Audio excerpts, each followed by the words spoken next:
In the early 2000s, gaming companies became more desperate for exclusive titles. For one reason or another, these games had roughly the same ideas in mind. Through the success of Doom, Daikatana, and Wolfenstein, first-person shooters became a hot genre for video games. Additionally, the concept of an invading force jumping on Earth was very popular through films, like Independence Day, Battlefield Earth, and Mars Attacks. In this video, some of my friends and I will go over the plots of these franchises. Drawing comparisons between them, we will also contrast how they are different from each other as well. This is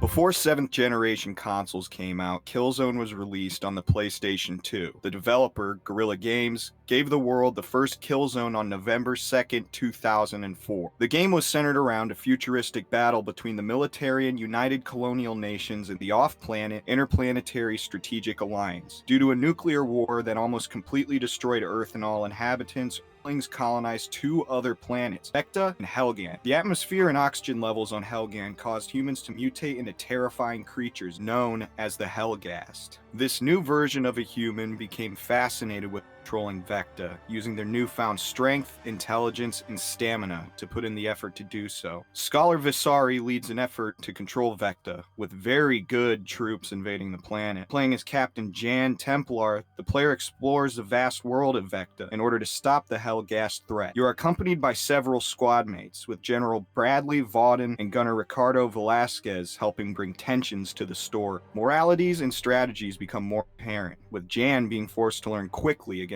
the invading forces. The player can direct the actions of their troop, leading to interesting predicaments. Other games like Mass Effect command squads around in a similar style. The dialogue between soldiers becomes more engaging as the player reaches the end of their battle, creating an intriguing gameplay loop. Jan Templar ends up being successful in warding off the Helghast from Vecta, with Shadow Marshal Luger stating the battle is not over yet. The first game in the series was very well received, the sequel being requested by Sony. It took 5 years. The Killzone 2 came out on the PlayStation 3 on February 27, 2009. The game is set 2 years after the first game, with you playing as Sergeant Tomas Sevchenko. Instead of being on the planet Vecta, you are on Helghan. In an effort to find and arrest Helghan military leader Emperor Scholar Visari, Sev leads a crew through tougher waves of the Helghast. With two very good games in their lineup, Guerrilla Games put Killzone 3 on the PlayStation 3 on February 22, 2011. Killzone 3 is set moments after Killzone 2, but the writing for the story takes a 180-degree turn. The first two games are heavily grounded and serious, yet the third game shifts to expand on its science fiction elements. The Helghan military force hunts the player down, causing them to hide inside buildings and protect themselves. This is quickly contrasted when Helghan leaders announce they are destroying what remains of Earth, leading to a space battle to ward off the threat. A high percentage of the Helghast threat are destroyed as a result. Killzone continued on with another main title, Shadowfall, which was set on New Helghan. The game is set 30 years after Killzone 3, but the plot was poorly written. Guerrilla Games made a whole new engine for Shadowfall, but it would end up being the last Killzone game in general. After around a decade of releases, the franchise became quickly shelved, better or for worse.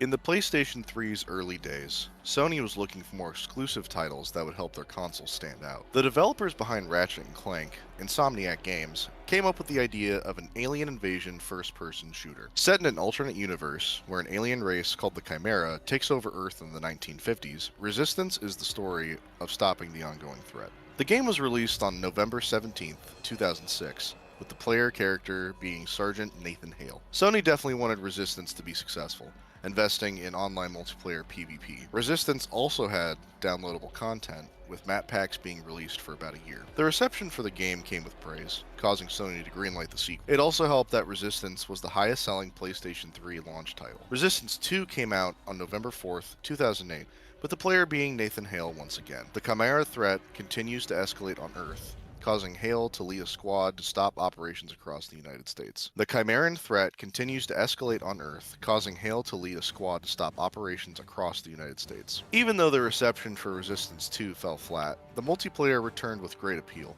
adding several classes, including an update-exclusive Meltdown game mode. Sony still requested another sequel, with Resistance 3 being available on September 6, 2011. The player is now Corporal Joseph Capelli, being ousted from the Resistance for mercifully killing Nathan Hale. Capelli is forced back into action after the Chimera reveal their genocidal intentions. After a lot of gunfights throughout a road trip to New York City, Capelli finally disabled a terraformer that would wipe out the remaining humans. Outside of 2 spin-off titles, nothing new has come from the Resistance franchise since 2012. The eerie design of the enemies, along with the atmosphere of the encounters, were later used in Insomniac's future game, Sunset Overdrive. The new game was Xbox exclusive instead, but the sales did not work for their budget. Sony dropped online support from the main 3 games in 2014, effectively ending the franchise only 8 years from the first game. It has been over a decade since the online servers got deactivated, with Insomniac having small talks about a 4th game in 2021.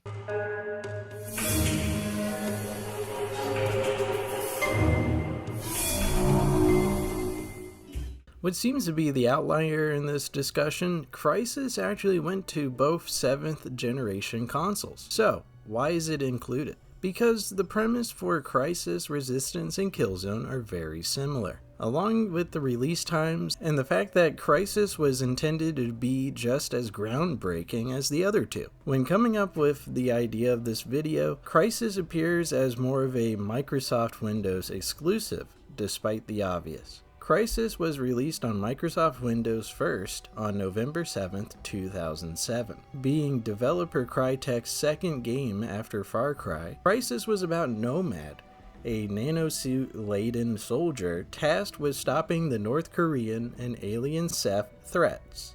Using a new engine, the graphics for Crysis were never seen before, with technology nerds asking if a new computer could even run the game. The gunplay and new engine made Crysis very engaging for large audiences. Soon after the first game, Crytek worked on Crysis 2. Crysis 2 took 4 years to create, leading to a release on March 22, 2011. The player takes the role of Alcatraz, another soldier that was given the task to stop all Ceph activity in New York City. Crysis 2 takes more time to establish the world of the game, along with using the Crytek engine to its maximum potential. Alcatraz gains an upgraded suit which lets him communicate with the Ceph, which also forces another soldier's memories into his mind. He then claims himself as Prophet and pushes the Ceph out of New York. Crysis 3 was released on February 19, 2013, with advancements in the Crytek engine making the game look even better. Returning as Prophet, the player is tasked with stopping the Cell Corporation and finally ending the Ceph invasion. After putting a stop to the Ceph threat, Prophet returns to Earth to try and live a normal life. Prophet's invasion of Alcatraz's mind leads to a complete takeover. Prophet changes appearance to look like his namesake, before also taking the guy's full name, Lawrence Barnes. Crysis is the only franchise between all 3 that has a sequel in development, with Crysis 4 being in development since January 2022. According to several business calls, there's no gameplay, leaked scripts, or updates to the Crytek engine with game assets. Crytek seems to keep the door closed to the audience, forcing a lot of people to wait hesitantly for the next installment. Unfortunately, Crytek had to lay off a small percentage of their staff, leading to Crysis 4's status becoming more nebulous.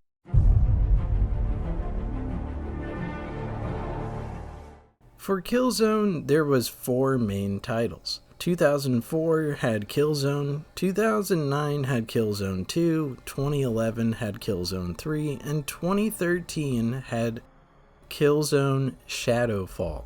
Spin-offs came out in 2006 and 2013. In comparison, Resistance had the first game come out in 2006, while the second came out in 2008, and Resistance 3 in 2011. It also had 2 spin-offs, with 2009 and 2012 being the release years. Crysis also has a handful of installments, one being in 2007, 2 in 2011, and the third game in 2013. There's also a 4th game in the works, but it's not really known when, and there was a spin-off that came out in 2008.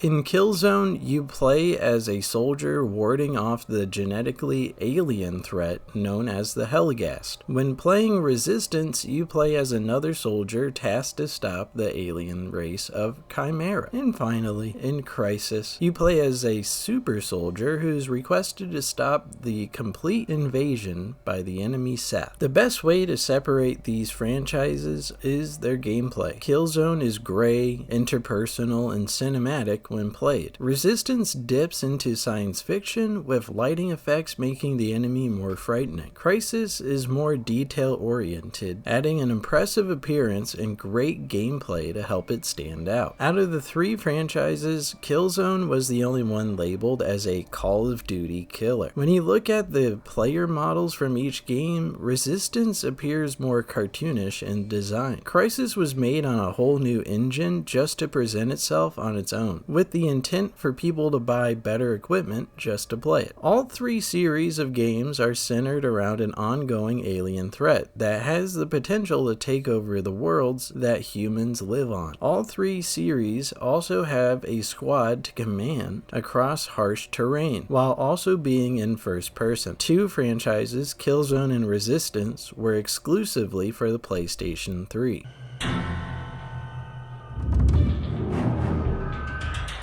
Every franchise we have discussed has failed to have a sequel in over a decade, which is so disappointing. Each game has a different take on the alien threat, but released around the same time as one another. It can be inferred that all 3 games ended each other's run. The fact that each of these games had discussions of further sequels just to end up with nothing for over a decade might just show the changing tide of the gaming industry. It could also entail a situation of oversaturation of their products, making the player base become more forced to wait for further installments. Insomniac Games, the developer of Resistance, later made Sunset Overdrive and 3 well-acclaimed Spider-Man games. After Killzone Shadowfall fell flat, Guerrilla Games was tasked with assisting other Sony studios in developing games. Guerrilla also made the Horizon Zero Dawn franchise, while helping create Death Stranding. After Crysis 3, Crytek made Warface and Rise Son of Rome, later working on a few VR games. All in all, the time these games had in the sun have passed, and the continued change in the gaming landscape makes the appeal for them more difficult. All 3 studios behind them continue to make and produce high-budget work, just not these games. Crytek is the only one of the 3 that have announced plans for a continuation, with Crysis 4 being brought up in multiple articles. Outside of that, the industry will continue to task these studios with further work in an effort to make even more interesting titles.